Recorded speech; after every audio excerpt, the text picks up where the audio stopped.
Price Lord. ஆண்டவராக இயேசு கிறிஸ்துவின் நல்ல நாமத்தினால் உங்களுக்கு வாழ்த்துக்கள். ஒரு வசனத்தை வாசிக்கிறேன். மத்தேயு எழுதின சுவிசேஷம் 6வது அதிகாரம் 9வது வசனத்தை வாசிக்கிறேன். நீங்கள் ஜெபம் பண்ண வேண்டிய விதமாவது, பரமண்டலங்கள் இருக்கிற எங்கள் பிதாவே, உம்முடைய நாமம் பரிசுத்தப்படுவதாக, உம்முடைய ராஜ்யம் வருவதாக, உம்முடைய சித்தம் பரமண்டலத்திலே செய்யப்படுகிறதைப் போல பூமியிலும் செய்யப்படுவதாக. கவனிங்க, ஆண்டவராக இயேசு கிறிஸ்து அவர் ஜெபத்தினுடைய ஒரு மாடலை நமக்கு சொல்லி கொடுக்கிறார். எப்படி ஜெபம் பண்ணணும் அப்படின்னா, ஜெபத்துக்கு ஃபர்ஸ்ட் தேவையே ஆண்டவர் சொல்றாரு, ஒரு விசுவாசம். விசுவாசத்தோடு பரமண்டலங்களிலே அவர் இருக்கிறார் என்பதை விசுவாசிக்கணும். ஃபஸ்ட்டு நமக்கு ப்ரேயருக்கு போகிறோம், ஜபத்துக்கு போகிறோம், முழங்கால் போட்டு ஜெபிக்கிறோம், அல்லது ஏசப்பாவை நோக்கி கூப்பிட்றோம், ஏசப்பாவை நோக்கி நம்மளுடைய விண்ணப்பத்தை சொல்கிறோம், ஏசப்பாவை நோக்கி ஒரு தேவை சொல்கிறோன்னா ஃபஸ்ட்டு நமக்கு தேவை விசுவாசம். ஒரு விசுவாசமுள்ள ஒரு ஜெபந்தான் பிஞ்ஞானிகளை சுகமாக்குமா. விசுவாசமுள்ள ஜெபத்தை தான் தேவன் பதில் தருவார். விசுவாசமான ஜெபத்துக்கு தான் தேவன் உடனடியாக அது சுகமோ பலவீனமோ தேவைகளோ கர்த்தரால சந்திக்க முடியும்.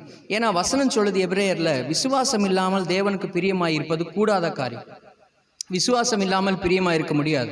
அப்போ நமக்கு விசுவாசம் தேவை. தேவனை விசுவாசிக்கிற பிள்ளைகளுக்கு முதலாவது விசுவாசம் தேவை. அந்த விசுவாசம் எப்படி வரும் என்பது கூட நமக்கு வேதம் சொல்லுது. கவனிங்க, இப்போ விசுவாசம் நமக்கு இருந்தால் மாத்திரம்தான் தேவனுக்கு பிரியமாக வாழ முடியும். நோவா விசுவாசத்தினாலே தற்காலத்திலே காணாதவைகளை குறித்து எச்சரிப்பு பெற்று தன் குடும்பத்தை காத்து கொண்டார்.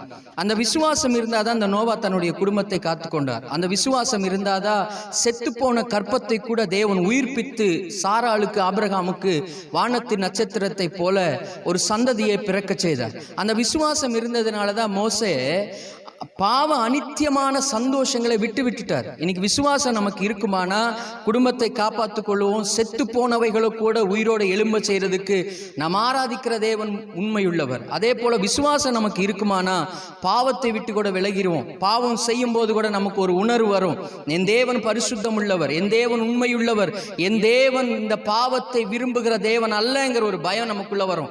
அந்த விசுவாசம் இருக்குமானால் தான் நம்ம பாவத்தை வெறுக்க முடியும்.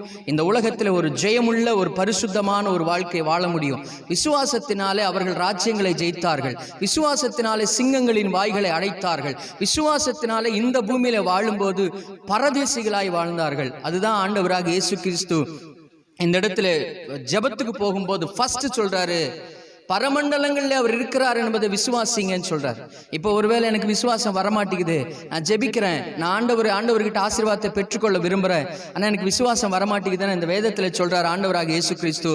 கேளுங்கள் அப்பொழுது உங்களுக்கு கொடுக்கப்படும், தேடுங்கள் அப்பொழுது நீங்கள் கண்ணடைவீர்கள், தட்டுங்கள் அப்பொழுது உங்களுக்கு திறக்கப்படும் சொல்றாரு. கேட்கிற எவனும் பெற்றுக்கொள்ளுகிறான். எபிரேயர் 12வது அதிகாரம் 1 வசனம் சொல்லுது, விசுவாசத்தை துவக்குகிறவரும் முடிக்கிறவரும் அவரே. நம்மளுக்கு விசுவாசத்தை தருகிறவர். ஒரு தகப்பன் தன் பிள்ளைக்கு சுகம் இல்லாத போது இயேசுவினிடத்துல வந்து சொல்றாரு, ஐயா, என் பிள்ளை அடிக்கடி தண்ணீர்லையும் தீயில இந்த பிசாசு தள்ளுது, என்ன செய்யறதுன்னு கேட்டப்போ அந்த தகப்பனே சொல்றாரு, என்கிட்ட அவிசுவாசம் இருக்கு, என் அவிசுவாசம் நீங்கும்படி எனக்கு உதவி செய்யுங்கன்னு கேட்கிறார். இன்றைக்கு நமக்கு விசுவாசம் இருக்குமானால் நிச்சயமாகவே அநேக காரியங்களை சாதிக்கிறவர்களாய், அநேக காரியங்களை ஜெயிக்கிறவர்களாய் மாறுவோம். விசுவாசத்தினாலே வருகிறது தான் நமக்கு ஆசீர்வாதம். விசுவாசம் இல்லாமல் எந்த காரியத்தை பெற்றுக்கொள்ள முடியாத ஆண்டவர் சமூகத்துல. விசுவாசம் இல்லாதவன் தேவனிடத்தில் எதையாவது பெறலாம் என்று நினைச்சு கூட பார்க்க கூடாதா. யாக்கோபு சொல்றாரு, நினையாதீர்கள். அப்போ விசுவாசம் நமக்கு இந்த உலகத்துல தேவை. என்ன விசுவாசம் தேவை? ஜெபிக்க போறீங்களா, நீங்க முழங்கால் படியிட்ட உடனே அந்த இடத்துல பிதா இருக்கிறார் என்பதை விசுவாசிங்க. அதே போல கண்ணீர் வடிக்கிறீங்களா, அழுகிறீங்களா, மனுஷங்கிட்ட அழுகிறது வேஸ்ட்டுங்க. முழங்கால் படியிட்டு தேவ சமூகத்தில் ஆண்டவர்கிட்ட அழுங்க. ஆண்டவரே, என்னுடைய கண்ணீரை பாருங்கன்னு சொல்ல அழுங்க. நிச்சயமா உங்க கண்ணீருக்கு, உங்க வேதனைகளுக்கு, உங்க ஜெபங்களுக்கு நிச்சயமா பதில் இருக்கு. ஏன்னா ஆண்டவர் சொல்றாரு, பரமண்டலங்களில் அவர் இருக்கிறார் என்பதை விசுவாசிங்க. இன்றைக்கு விசுவாசத்தோடு ஜெபிப்போமானால் நிச்சயமாக அந்த காரியங்களுக்கான பதில் வரும். ஆண்டவராக இயேசு கிறிஸ்து சொன்னார், விசுவாசம் உள்ள ஜெபம் பண்ணுங்க, பெற்றுக்கொள்ளுவீங்கன்ட்டார். இந்த நேரத்தில் ஒரு காரியத்துக்காக ஜெபிப்போமா? கண்களை மூடுவோம். பரிசுத்தம் உள்ள தகப்பனை, இயேசு கிறிஸ்துவின் அதிகாரம் உள்ள நாமத்தினால நாங்கள் ஜெபிக்கிறோம்.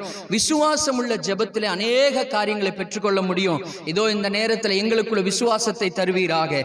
ஆண்டவரே, விசுவாசித்து வாழுகிறவர்களா எங்க வாழ்க்கையை கர்த்தர் நீர் மாற்றுவீராக. ஆண்டவரே, ஆண்டவரே விசுவாசத்தை நிறைந்த ஒரு வாழ்க்கை வாழும்படி எங்களுக்கு உதவி செய்யும்படி ஜெபிக்கிறோம்.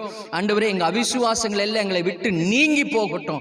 இயேசுவின் நாமத்தினாலே நாங்கள் முழங்கால் படியிடும் போது பரமண்டலங்களிலே அவர் இருக்கிறார் என்பதை விசுவாசித்து நாங்கள் ஜெபிக்க, ஆண்டவரே வீண் வார்த்தைகளை அளப்பாமல் கருத்துள்ள ஜெபத்தை ஜெபிக்க எங்களுக்கு கிருபையும் இரக்கம் தர வேண்டும் என்று சொல்லி ஜெபிக்கிறோம்.